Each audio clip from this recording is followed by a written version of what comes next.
ବିଜୁ ଏକ୍ସପ୍ରେସୱେରେ ଚାଲିଛି ଅବାଧ ମଦ କାରବାର। ନିଦା ବିଷ୍ଣୁ ସାଜିଛି ଅବକାରୀ ବିଭାଗ।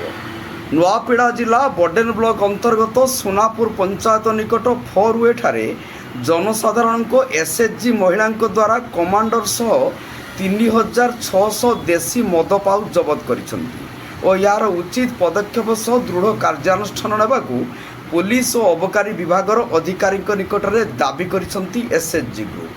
ସୂଚନା ଅନୁସାରେ ଆଜି ସକାଳେ 7:30 ସମୟରେ ବିନପୁର ମଦଭାଟିରୁ ଏକ କମାଣ୍ଡର ଦ୍ୱାରା 3600 ଦେଶୀ ମଦ ପାଉଚ୍ ଭର୍ତ୍ତି ହୋଇ ନିକଟସ୍ଥ ଖଇରା ଭାଟିକୁ ଯାଉଥିଲା। ଏହି ସମୟରେ ସୁନାପୁର ପାଖରେ କିଛି ଲୋକ ଗାଡ଼ିର ମଦ ଯାଉଥିବାର ଦେଖି ଗାଡ଼ିକୁ ଅଟକାଇଥିଲେ। ଏସ୍ଏଚ୍ଜି ମହିଳାମାନଙ୍କୁ ଖବର ଦେଇଥିଲେ। କିଛି ମହିଳା ଓ ପୁରୁଷମାନେ ସେଠାରେ ପହଞ୍ଚି ଗାଡ଼ିକୁ ଅଟକାଇ ତାକୁ ଛାଡ଼ି ନଥିଲେ। କିଛି ସମୟ ପରେ ବଡ଼େନ ପୋଲିସ ଓ ଅବକାରୀ ବିଭାଗ କର୍ମଚାରୀ ଘଟଣାସ୍ଥଳରେ ପହଞ୍ଚିଥିଲେ। ଉତ୍ତ୍ୟକ୍ତ ଲୋକେ ଏହା ଉପରେ ଦୃଢ଼ କାର୍ଯ୍ୟାନୁଷ୍ଠାନ ପାଇଁ ପୋଲିସ ଓ ଅବକାରୀ ବିଭାଗ ପାଖରେ ଦାବି ରଖିଥିଲେ। ପରେ ପୋଲିସ ଓ ଅବକାରୀ ବିଭାଗ ଅଧିକାରୀ ଆଲୋଚନା କରିବା ପରେ ଦେଶୀ ମଦ ପାଉଚ୍ ଗାଡ଼ିକୁ ବଡ଼େନ ଥାନାକୁ ନେଇଥିଲେ। ବର୍ତ୍ତମାନ ଏହା ଉପରେ ପୋଲିସ ପ୍ରଶାସନ ଓ ଅବକାରୀ ବିଭାଗ ପକ୍ଷରୁ ଦୋଷୀ ଉପରେ କ'ଣ କାର୍ଯ୍ୟାନୁଷ୍ଠାନ ନିଆଯାଉଛି ତାହା ଦେଖିବାକୁ ବାକି ରହିଲା। ନୂଆପଡ଼ା ଜିଲ୍ଲାରୁ ପରମେଶ୍ୱର ମେହେରଙ୍କ ରିପୋର୍ଟ, ଜନତା ଏକ୍ସପ୍ରେସ।